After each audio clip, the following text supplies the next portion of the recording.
Hey, we are back with another video. Now today, I'm gonna be reacting to Thomas Sowell again. Telling you, Thomas Sowell sometimes says real stuff, and then sometimes this man makes my ass itch. I ain't even gonna hold you. However though, I'm gonna give this a try today. It says, we have all been lied to about Lyndon Johnson. I don't know how we've been lied to about Lyndon Johnson, but I know it's a title, you know. And sometimes when you look at the title, you gotta sometimes go into the video to figure out more in depth of what they really meant. And sometimes Thomas Sowell make points. Other times I'm just like, man, I don't know where this dude going. I don't know how he's considered a scholar in economics. Shout out to Liquid Death, man. I'm real talk. I love these things, man. Yeah, but so those are real good. I drink them every time. I be drinking them every time before I do these videos. But I don't even know why I told y'all that. Trying to get a sponsorship. Sorry, I'm playing. But hey, no, Thomas Sowell, and sometimes he says things that are good, sometimes says stuff that are bad. We're gonna give it a reaction. Y'all subscribe, turn on them post notifications, smash them like buttons up.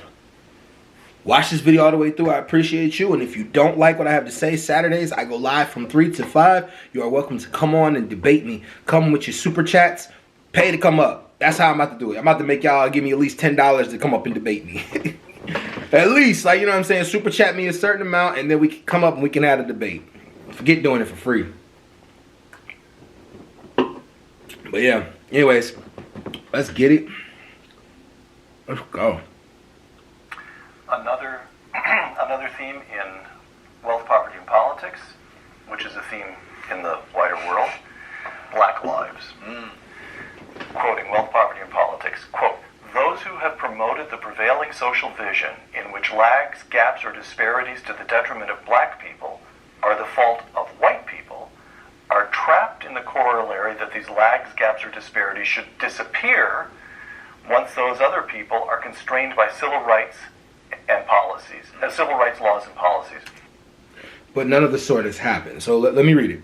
Those who have promoted the prevailing supervision in which lags, gaps, or disparities to the determinant of black people are the fault of white people or trapped in gaps should disappear once those other people are constrained by civil rights laws and policies.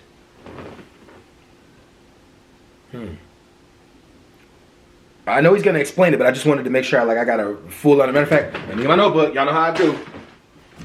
Because a lot of times people don't realize their thought process contradict when they actually say what they mean. It starts contradicting, and that's okay. We're human beings. Human beings are gonna contradict themselves. But definitely I want to make sure I'm on point. So I'm gonna write what I think he's saying, and then I'm write what I think he's saying. And then I'm not going to tell you guys until he says it. Let's see. But nothing of the sort has happened. White people bind themselves to behave better by passing civil rights laws, and black life should improve. But nothing of the sort has happened, you argue. In material terms, there has been some improvement. But that improvement began long before the civil rights laws were passed. From 1940 to 1960. 1940, 87% of black families in the United States were in poverty. 87%. 87. 1960, it's 47. So there's a decline of 40 percentage points in that 20-year period. In a generation and a half. Yeah, and this is before the welfare state comes in under Lyndon Johnson in the form of the war on poverty, the civil rights laws, and so forth. Now, over the next 20 years, from 60 to 80, the rate of poverty among black families goes down an additional 18%, which is fine, but it's the continuation of a pre-existing trend at a slightly lower rate. So it's not, and yet it's credited in the media and even in academia, it's credited usually to the civil rights laws and to the Johnson war on poverty. But of course, this was just a continuation of the previous trend. What really turned bad were the social degeneration that occurred over that period. I could go on for days about the social degeneration. But let me give you just one quick example. When I grew up in Harlem in the 40s and 50s. Before he goes on any further, the social degeneration that, because I don't even want him to like make y'all off. Okay, listen to this, okay? I've heard specifically other conservative pundits, such as Larry Elder. I've heard Larry Elder say this. I've heard Candace Owens say this. I've heard Candace Owens. I've heard Charlie Kirk. I've heard all three of these dudes have said in the early 90s, from the like early 90s, blacks did way better. They were way better in the early 1920s, 1930s, around those areas than they were in 2020 today, right? Fascinating enough, he just said the statistics, and that just contradicted everything I've ever heard any of them say. He said 87% were in poverty in 1940. 87%. And then 1960, they had 47%. Then there was an 18% decrease between 1960 to 1980. Then something happened in the 80s. Something happened in the 80s, right? I hate that conservatives and liberals try so hard to point the blame at just one side. Oh, the conservatives passed these laws and that's what caused this. Or the liberals passed this law and that's what caused this. It was both. It was both. It was both. And there were a lot of laws that we are still passing today to get past some of the stuff that's happening. Redlining laws. Getting rid of those. How you wear your hair at work. That was passed, I think, in 2024. So there was a discrimination between how black people wore their hair at work and allowing them to be on the job. It wasn't professional enough. That now they can't discriminate on you on your job. That's way off topic. But the point is, I've heard three of them say something totally different. In the 1920s, we had it good. If you're saying 87% of us were in poverty in the 1940s, and it rose from the 1960s, I think civil rights and Lyndon Johnson did play a role in that. I really do. I really do. What else could it have been? I never heard Hey, man. Now, I'm sure someone fired a gun somewhere in Harlem. Yeah, but I can't open like the orange. Okay. I'm shooting a video, though. Huh? I'm shooting a video. Do you mind being quiet? Yeah. Thanks, buddy. All right. All right. It was not such a pervasive thing that you had to hear it. You know, I have relatives in Washington. I asked them the same question. People in my generation. Growing up in Washington, D.C. Yes, and low-income black neighborhoods. Did you ever hear a gunshot when you were growing up? And the answer was no. I have relatives in North Carolina. I asked the same question. No. And now, people in housing projects especially, they put kids, some of them, to bed in bathtubs so that they won't be hit by stray bullets in the night. That's what I was going to get at. In the 1990s, the crime... I thought it wasn't going. But crime, for some reason, just exponentially went up. All across the board, all over the world. No one knows why. No one knows why.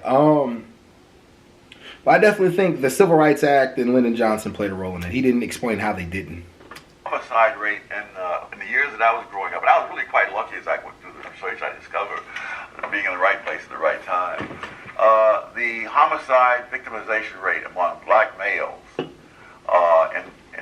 the decade of the 1940s declined by 18%.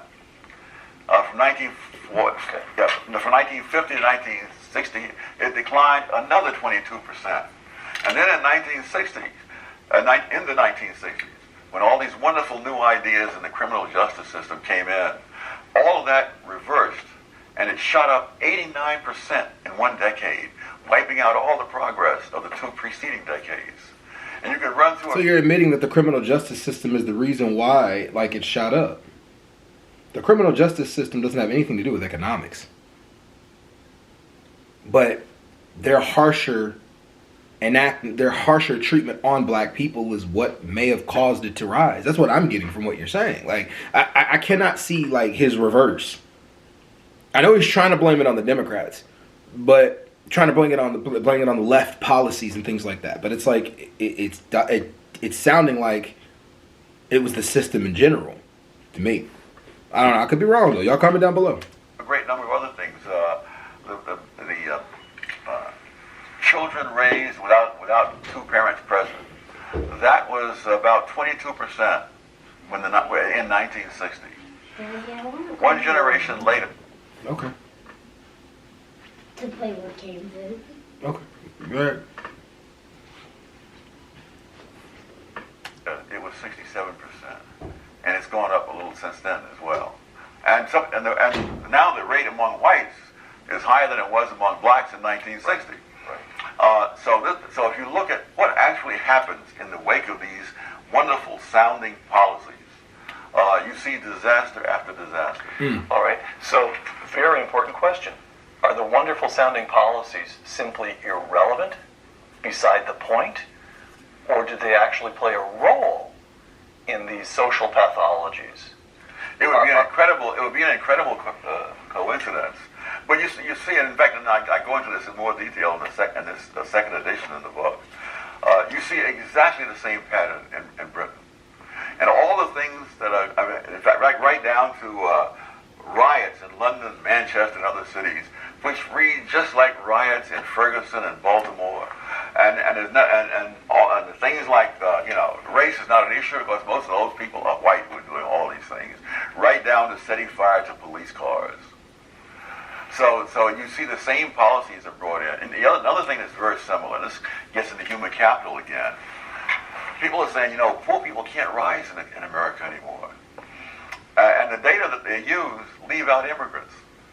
Immigrants come here with little more than the clothes on their back.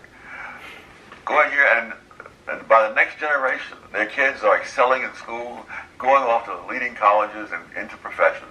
Colin Powell his parents were Jamaican, as I recall. Yes. Wasn't he raised in Harlem? He's about two generations. I don't know if he was raised there. Brooklyn. I don't know where he was raised. I know he went to college at City College, which is on the edge of Harlem at that time. It's now in the middle of Harlem. Got it. You know what's funny? You want to know why that is? Like, immigrants don't experience everything that the blacks in America experience, so we can stop trying to throw them into the scenario. But if we are going to throw immigrants into the scenario, in one of his videos, he tried to use per capita when it came. He didn't use the term per capita when it came to blacks, right? Blacks and whites in their poverty range, right? He didn't use per capita in that argument, but he used the per capita argument when it came to Asians. So if we are going to talk about immigrants, let's talk about how many Asian immigrants come over here and actually make them actually enhance the amount of money in their community. Like, if we're basing off Asian Americans, how many of them come over here with wealth? Not all of them, right? But they come over here with, God, I don't even want to get into all that, man. The immigrant conversation it's irrelevant because it's not people who grew up in America who experienced the system. They were outside of the system. And them being outside of the system, it is a good thing that they come here and make money and do what they got to do for themselves because they come in here with a different kind of mindset, which is why we shouldn't close our borders. We should definitely not open the border, but necessarily make it a lot easier pathway for people to come over to citizenship because what you're saying, more people come over here and they seem to grab a life and do better for themselves. But I don't know. I'm kind of done with that conversation, man. I'm kind of done with this. I like that. I liked what he was saying. I kind of did, kind of don't, but I think it's both sides. But I mean, whoever wants to blame what. But I'm out.